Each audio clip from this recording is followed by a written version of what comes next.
All right, question number 36. This is another 4-pointer that is really easy because it's a graph. Any 4-point graphs are like just free points waiting for you to take.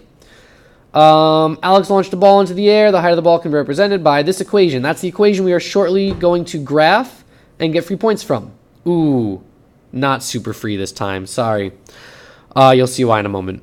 Where h is the height in units and t is the time in seconds after the ball was launched. Graph the equation from t equals 0 till t equals 5 seconds.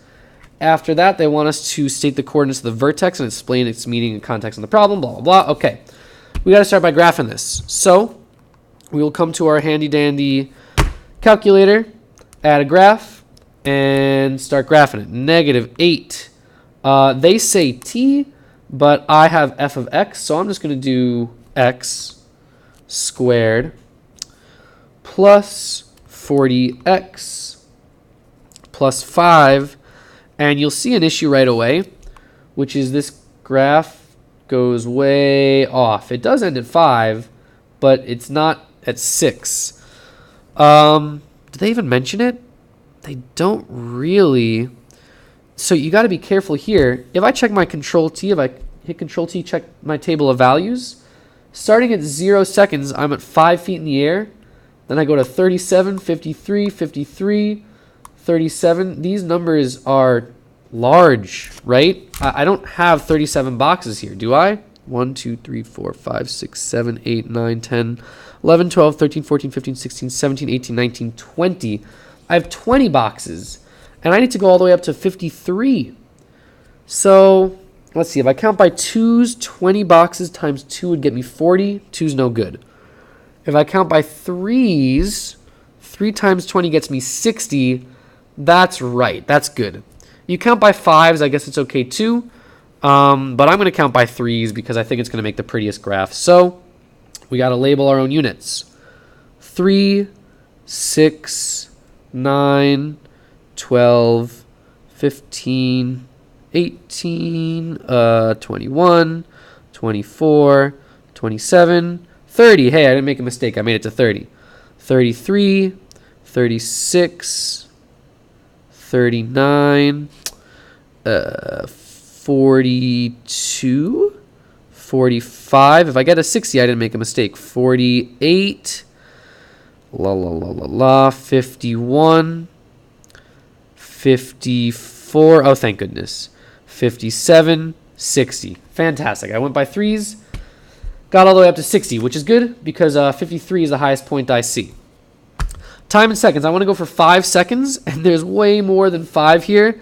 Maybe I'll skip a box and count 1 second. So that's 1 second, 2 seconds, 3 seconds, 4 seconds, 5 seconds. Maybe I could have even skipped 3 boxes, but it's all right, right? I'm using at least half the graph. And here, of course, is 0 for both of them. And I'll just start plotting these points. So there's the point 0, 5. So I'll go to 0. Here's 3. Here's 6. 5 is going to be a little bit below 6. There it is. 137. So 1, 30, 36. 37 will be a little bit above that. 253. 253. So here's 54 up here. Ooh, that's difficult. 52, 54. Shoot, I lost the line again. Let me line it up like this. There's the 2 line. 254, and it was what? 53. A little bit below 54 right here should be good. 3 is 2 boxes over, another 53. 4 is 2 more boxes over. It's going to match with that one over there. So 2 boxes over, 1, 2. Here's 4. There's that one. And then at 5 seconds, I should be back to 5. 5 seconds, I'm back to 5, and eventually it goes off. So I'm going to draw my thing over here. It's going to go up, up, up, up, up, up, up. Go there. Vertex is going to end up somewhere between 2 points. We'll talk about that in a moment. And then we go down, down, down, down, down, down, down. Eventually it hits the ground, right? That's the way my ball goes in the air. You graph this. You're sitting pretty on half the points from t equals 0 seconds to t equals 5 seconds. But then after that, we now need to state the coordinates of the vertex and explain its meaning in the context of the problem. So, this is an issue. Actually, I'm kind of glad I went by every other box. This vertex, if you notice in my calculator when I look at the table, I'm looking for a rainbow, and I see 53 repeating, I see 37 repeating, and I even see 5 here, matching with a 5 down there. But I'm not able to draw my rainbow and find something at the middle, because my vertex is sitting right in between 2 and 3. That's unfortunate. Well, I see the vertex is going to be probably right at this point up here, and you can pretty happily guess that it's going to be at 2.5 because my vertex is right between. It's going to be exactly between 2 and 3. So 2.5 is a pretty good guess over here for the x part of my vertex. Now, if you don't want to guess, what you got to do to find the vertex, you need to plug it into negative b over 2a. Now, you can find in your reference table the quadratic formula. This is used for finding roots, but the negative b over 2a is also hidden in there, and that helps you find the vertex. Just a quick little, trick to have one less thing to memorize. Your quadratic formula gets you your roots, but the negative b over 2a for finding your vertex is in there as well. So negative b over 2a, wait, what's the b, what's the a? How does that work again? You got to look over here. The numbers in front of your squared, regular number, just x or just t, and then just the number by itself are your a, b, and c. So a in this case is negative 8. B in this case is 40. And C is 5.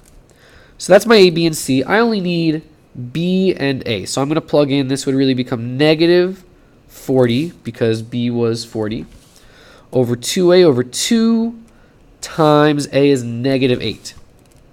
2 times negative 8. And then I can do this math. So negative 40 over 2 times negative 8 is negative 16. Let's grab a calculator for that. I'll come here, control doc to make a calculator. Negative 40 over, not minus, over negative 16. Oh man, 5 halves. Well, if I want that in a decimal form, I can just say, okay, let's try it again. Negative 40, and I'll put a decimal in there, divided by negative 16. Now it'll give me decimal answer. Hey, it's 2.5. That's great. That's what we guessed it to be. But now we confirmed it. Negative 2.5 is the x part of my vertex. Now, to get the y part of my vertex, I need to plug it back into the formula, find what my output is, and that will be my y. So I'll plug it back in. It was negative 8t squared plus 40t plus 5. And negative 2.5 is what I'm plugging in. So I'm going to say negative 8 parentheses negative 2.5 close parentheses squared plus 40 parentheses again negative 2.5 plus 5. If I do all this work, it will get me the y part of my vertex. Now I don't want to do all this work. Let's just plug it in the calculator, right? Nice way to do it. So negative 8 parentheses, right? Just because I wrote parentheses here doesn't, always write the parentheses that you need to have. Negative 2.5 outside of the parentheses squared plus 40 parentheses negative 2.5 close parentheses plus 5. I get, what? Oh, why did I say negative 2.5? Negative 40 divided by negative 16 is going to be positive 2.5. So none of these should be negative 2.5. Why didn't anybody tell me? Come on now. This is a positive 2.5. That's a positive 2.5. And now we should be able to plug it in and get it right. This is actually a good mistake to make, so I can explain to you what's going on in my mind. I saw negative 145, and I was like, wait, there's no way that can be right. Because look, my vertex, it should be a little bit more than 53. Maybe it's 54. Maybe it's 54.5. I don't know exactly. But my vertex should be around 53 to 57. I saw negative 145 on my calculator, and I was like, oh, no, that can't be right. So let's try plugging it in again. I'll copy this, and I'm just going to get rid of the negative signs that I had before. Get rid of those negative signs because it's not negative 2.5, it's positive 2.5. Plug this in. I get 55. That sounds better. That makes a lot of sense. So now I found that my vertex is at the point 2.5, 55. And maybe I should have waited to put my vertex in because actually, oh no, 54, 55 should be around there. That's fine. There's my vertex at 2.5, 55. Vertex. Great. There's one thing missing. I'm assuming it's probably 2 points for the graph. That's perfect.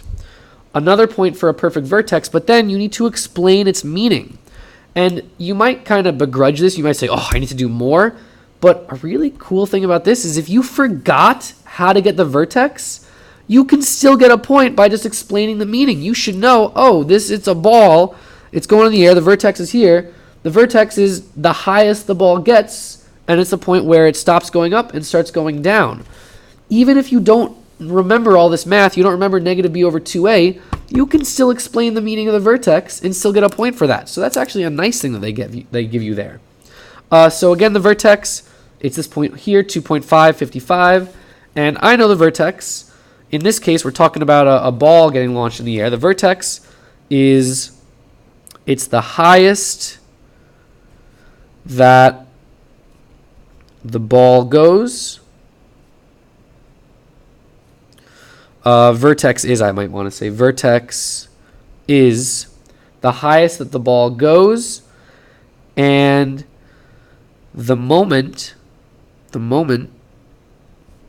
that the ball stops going up and it starts falling. It starts falling.